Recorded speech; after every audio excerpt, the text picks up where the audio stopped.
I'm proud to say that one of my ancestors fought in the Battle of Norwalk. My ancestor was Isaac Philo. He was 16 years old at the time. He was a member of Coast Guard. They guarded the coast. They weren't traveling around in boats. But he was under Captain Osiris Marvin. In his pension record, he states that he was in the battle when Fairfield and Norwalk were burnt.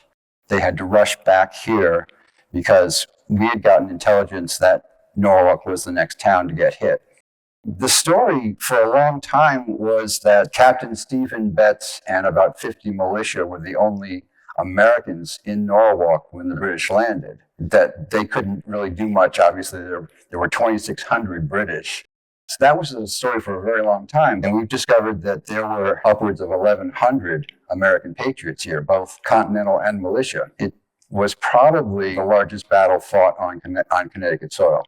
The intention of the battle was back in June of '79, Governor Clinton had decided that he needed to strike fear into the hearts of the inhabitants of Connecticut. So he devised a plan to attack several of the cities, or so of the coastal towns.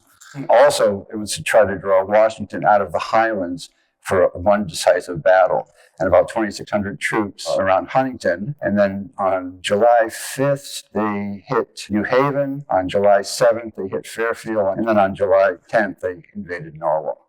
Norwalk became the most burned city in the state.